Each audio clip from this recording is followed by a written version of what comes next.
¿Cómo se pesa un universo que no tiene exterior? Un universo que está cerrado sobre sí mismo como una esfera de 4 dimensiones, sin una afuera desde donde mirar. Parece un acertijo de lógica, uno de esos imposibles. Pero hoy vamos a explorar una idea que no solo intenta resolverlo, sino que lo hace de una forma increíblemente elegante. Bienvenidos. Hoy nos sumergimos en un trabajo fascinante del físico Laszlo Besavadov, que propone una forma totalmente nueva de definir y calcular la masa total de estos universos cerrados. Y es una idea que, como veremos, nos lleva a lugares inesperados. Solo de encontrar un número, un peso en una balanza cósmica imaginaria. Se trata de entender qué significa realmente la masa cuando no puedes salirte del sistema para medirla. La propuesta de Sábados conecta la masa con la geometría más profunda del espacio-tiempo, casi con sus vibraciones fundamentales. Y la gran pregunta que sobrevolará nuestra conversación es: ¿estamos ante una construcción puramente matemática o hemos encontrado un nuevo significado físico para la masa? Para empezar, situemos bien el problema, porque es la clave de todo. En universos como el que creemos que es el nuestro, abiertos o planos e infinitos, ¿la idea de masa total tiene sentido? No. Te puedes ir muy lejos, al infinito, y desde allí medir la influencia gravitacional de todo lo que hay dentro. Es lo que se conoce como la masa ADM o Bondi-Sachs. Es como medir el peso de una isla desde un barco en alta mar. Exacto. Pero en un universo cerrado no hay alta mar, no hay un infinito al que retirarse. Cualquier punto está dentro. Y esto crea un problema conceptual enorme que ya vio el propio Einstein. Su principio de equivalencia nos dice que la gravedad no es una fuerza que se siente en un punto, es la curvatura del propio espacio-tiempo. Un astronauta, en caída libre, no siente su propio peso. Por eso, no puedes definir una densidad de energía local para el campo gravitatorio. No puedes ir punto por punto sumando la energía de la materia y la energía de la gravedad para obtener un total. Simplemente no funciona así. O sea que el método más intuitivo, que sería sumar todo lo que hay dentro, está prohibido por las propias reglas de la relatividad general. Es un callejón sin salida. Precisamente. Por eso, cualquier propuesta seria para definir la masa total de un universo cerrado tiene que ser mucho más sutil. No puede ser una simple suma. Tiene que ser una propiedad global, algo que caracterice al universo en su conjunto. Y Shabaki 2, lo hace de una manera muy poco convencional. Vale, pues entremos en esa solución. Porque el artículo no saca una balanza, saca una herramienta matemática que a muchos nos suena exótica y compleja, los espinores, y una ecuación clave, la identidad de Sven-Witten. Pero un momento, espinores, es una palabra que asusta un poco. El artículo salta directamente a usarlos, pero para que no nos perdamos, ¿hay alguna forma más intuitiva de imaginarlos?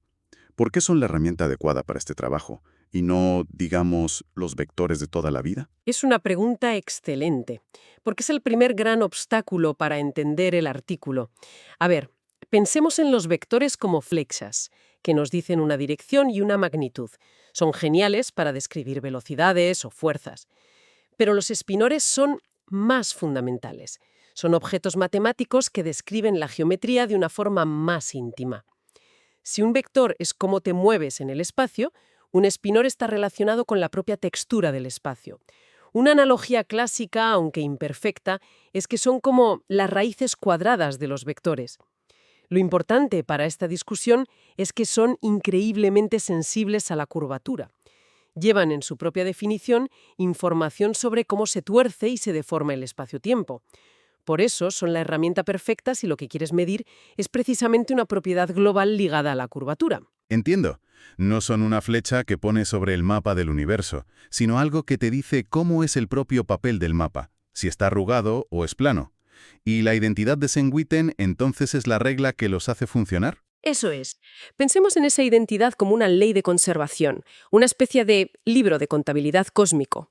En un lado de la ecuación tienes términos puramente geométricos que dependen de la curvatura y se calculan con estos espinores. En el otro lado tienes la energía y el momento de la materia, lo que hay dentro del universo. La identidad te dice que ambas cosas deben ser iguales. Conecta de forma matemática y rigurosa la geometría con la materia. Es la piedra roseta que permite traducir de un lenguaje al otro. Y aquí viene el truco, la propuesta central del autor. En lugar de sumar cosas, Sábados propone algo parecido a un concurso de optimización. Y aquí es donde el artículo me pareció al principio un poco extraño. Propone que la masa no es una suma de cosas, sino la solución a un problema de optimización. Honestamente me costó entender la intuición física detrás de eso. ¿No te parece un salto conceptual enorme? Es un salto enorme, y es la idea clave. Vamos a intentar desgranarla con una analogía.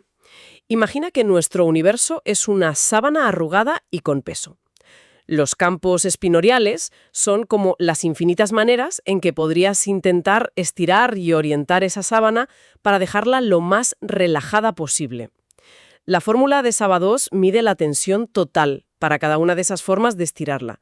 Y lo que él define como masa, su cantidad m, es la tensión mínima posible que puedes conseguir. Es el ínfimo de esa fórmula.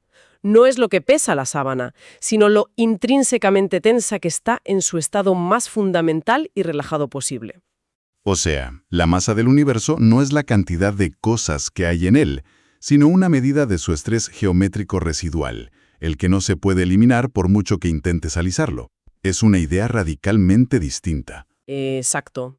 Pero esta definición, por muy elegante que sea, abre inmediatamente dos preguntas. La primera es técnica. ¿Cómo sabemos que existe una forma de estirar la sábana que de verdad alcanza ese mínimo? En matemáticas no siempre existe un mínimo. El artículo asegura que sí, que existe un minimizador, pero no es una demostración trivial. Y la segunda pregunta es más filosófica. ¿Por qué deberíamos llamar a esto masa? Es una definición operativa, una receta para calcular un número, pero ¿se parece en algo a lo que siempre hemos llamado masa? ¿A la inercia? ¿A la fuente de la gravedad? Es una propuesta audaz, pero necesita una justificación muy sólida para ser aceptada. Y creo que la justificación llega ahora. Porque si fuera solo esa definición abstracta, podríamos pensar que es un simple juego matemático. Pero el artículo demuestra algo crucial. Un resultado que llama Teorema 3.1 y que para mí es lo que ancla todo a la física. Demuestra que esta cantidad m es igual a cero si y solo si el espacio-tiempo es completamente plano, sin curvatura. Y además tiene una topología muy específica, la de un toro tridimensional. Lo que coloquialmente llamaríamos la forma de un donut en 3 dimensiones, vamos. Exacto. Por lo tanto, m no es un número cualquiera. Se convierte en una medida directa y precisa de la no planitud del universo. Es un indicador de la fuerza global del campo gravitatorio. Si no hay gravedad, si el universo es plano y aburrido, m es cero. Si hay cualquier tipo de curvatura o materia, m es positivo. De repente, la definición del concurso de optimización adquiere un significado físico potentísimo. Estoy de acuerdo. Ese es un resultado muy potente. En el campo se conoce como un teorema de rigidez y es lo que le da seriedad matemática a la propuesta. Vincula m a la propiedad más fundamental de la gravedad, la curvatura. Pero fíjate en la condición. Un universo plano y con forma de toro. Es el caso más simple y simétrico que te puedas imaginar. Y aquí me surge una duda. ¿Qué pasa si lo llevamos al extremo contrario? Nuestro universo no es un toro plano, es una locura de cúmulos de galaxias, filamentos y vacíos. ¿No podría ser que en un universo tan complejo y grumoso esta definición de m se vuelva tan increíblemente difícil de calcular que pierda toda su utilidad práctica? ¿No estaremos definiendo algo que, en la realidad, nunca podremos medir ni estimar? Es una objeción muy razonable. Definir algo teóricamente es una cosa, poder usarlo es otra. Pero es que el artículo da un paso más, y aquí es donde la conexión se vuelve, para mí, alucinante. Demuestra que esta masa m, definida como un mínimo, es también directamente proporcional al primer autovalor del operador de Sengwitten. Y sé que esto suena aún más técnico, pero la analogía es preciosa. Adelante. Es como si el universo fuera una campana.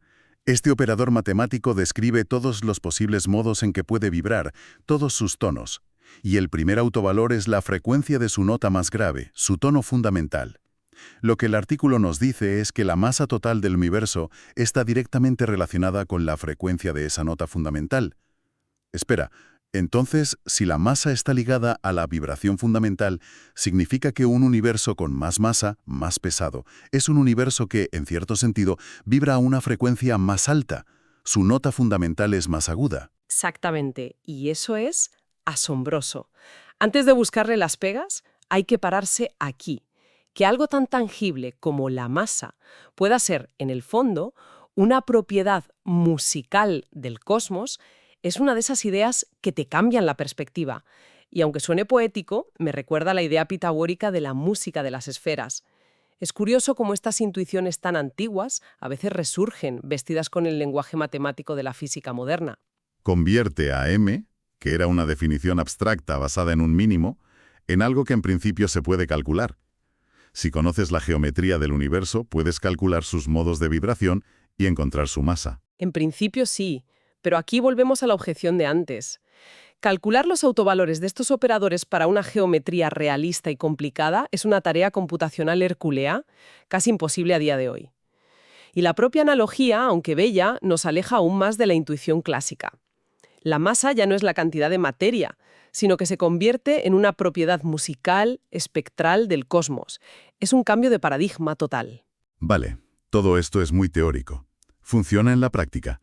El artículo no se queda ahí y lo pone a prueba con un par de modelos cosmológicos simplificados para ver si los resultados tienen sentido. El primero son los universos de Bianchi 1.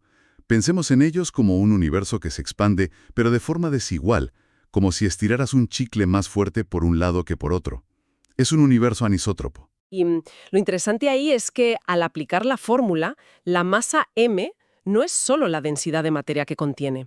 El resultado incluye un término adicional que mide precisamente esa expansión desigual, la tensión de ese estiramiento asimétrico. También contribuye a la masa total. Tiene muchísimo sentido físico. La energía no está solo en la materia, sino también en la propia dinámica del espacio-tiempo. Exacto. No es solo lo que hay dentro, sino cómo se mueve el propio contenidor. Y luego lo aplica al caso que más nos interesa, los universos FRW, Friedman-Robertson-Walker, que son los modelos estándar, homogéneos e isótropos, los que usamos para describir nuestro universo a gran escala. ¿Y ahí qué ocurre? Pues ocurre lo que uno esperaría y desearía que ocurriese. En ese caso tan simétrico y familiar, m resulta ser simplemente la densidad de energía de la materia mu, ni más ni menos. Esto es muy reconfortante. Significa que en el contexto más relevante para la cosmología, esta nueva y exótica definición no produce un resultado extraño, sino que reproduce exactamente el concepto que los cosmólogos ya usan. Conecta lo nuevo con lo conocido. Y hay un detalle más que me parece clave.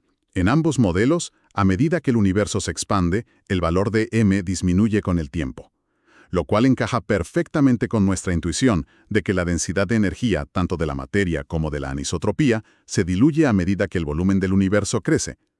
La teoría pasa estos tests sencillos con nota. Pasan los tests, sí, pero hay que insistir en que son modelos de juguete, universos perfectamente simétricos, sin estructuras. Es una señal fantástica que la teoría funcione aquí, no lo niego, pero el universo real no es perfectamente homogéneo. El test definitivo para esta definición sería aplicar el formalismo a un universo que contenga, por ejemplo, un agujero negro, o a una simulación de la formación de grandes cúmulos de galaxias. ¿Cómo contribuyen esas inhomogeneidades, esas arrugas tan violentas en el espacio-tiempo a la masa total m? Esos son los casos que demostrarían la utilidad real de esta definición más allá de la cosmología teórica. Sin esa prueba, sigue siendo una idea matemáticamente preciosa, pero cuya aplicación al universo real sigue siendo incierta. En resumen, hemos explorado una propuesta audaz para un problema que parecía un muro infranqueable: definir la masa de un universo cerrado. Y la solución que hemos visto no es medirla desde un inexistente afuera, sino entenderla como una propiedad intrínseca de su propia geometría, una medida de su curvatura global, de cuán no plano es en su estado más fundamental. Y hemos visto que esta masa m no es solo una definición abstracta, sino que está íntimamente ligada a la vibración más profunda del espacio-tiempo. Se manifiesta como la nota más grave que el universo puede tocar, el primer autovalor del operador de Sand-Witten. Es una idea que unifica de forma muy profunda los conceptos de masa, geometría y análisis espectral. Una síntesis bellísima. El artículo termina con una sugerencia que abre una puerta fascinante. Dice que los autoespinones asociados a ese primer autovalor, a esa nota fundamental, podrían usarse para definir un sistema de referencia o unas coordenadas preferidas en todo el universo. Y esto nos deja con una pregunta para reflexionar. ¿Y si la propia geometría del universo, a través de sus notas fundamentales, nos estuviera indicando la forma más natural de describirlo? ¿El sistema de coordenadas perfecto? ¿Qué otros secretos sobre la estructura del cosmos podrían estar codificados en el resto de su espectro musical? En las notas más altas, en los armónicos que van más allá de esa primera nota que nos da su masa. Quizás la masa es solo el principio de la historia que el universo nos cuenta a través de sus vibraciones. Gracias por acompañarnos en este análisis. Hasta la próxima.